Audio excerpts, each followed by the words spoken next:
Good morning मंडळी, मी दीपा दांगट आणि आम्ही सर्वजण रॉयल राजस्थानच्या ट्रिपवरती आहोत. आणि आत्ता बघा आम्ही पोचलेलो आहोत जोधपूर सिटीमध्ये.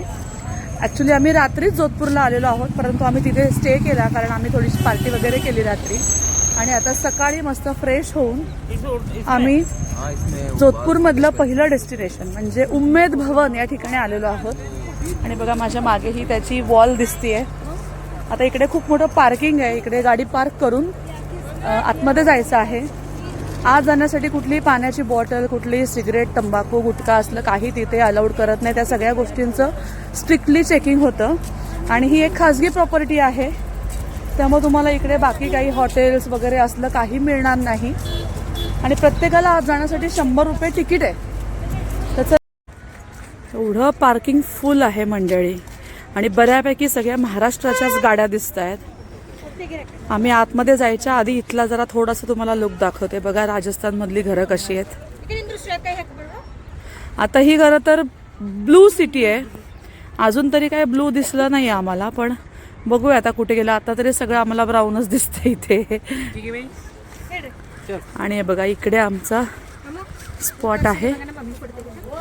आणि पार्किंग बघा किती फुल आहे, इतकी पार्किंग फुल आहे. सकाळ सकाळी 10 वाजलेले आहेत आत्ता. म्हणजे आम्ही आत आलेलो आहोत आणि या ठिकाणी शुल्क किती आहे प्रवेशाचं ते दिलेलं आहे.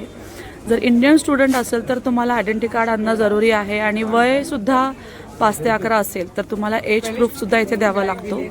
आणि इकडून आता आपण आत जातोय. बघा देखो राजस्थान के पॅलेस.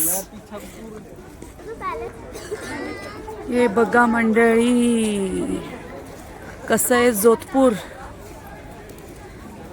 इकडे हे जे पॅलेसेस वगैरे आहेत ना, गड पॅलेस, हेच ह्यांचं वैभव आहे. मोठे मोठे सेलिब्रिटीज, फिल्म स्टार या लोकांचे लग्न, मोठे मोठे पॉलिटिशियन्स यांचे इकडे होतात. ही प्रॉपर्टी अशाच्या अशा बुक करतात ही लोक.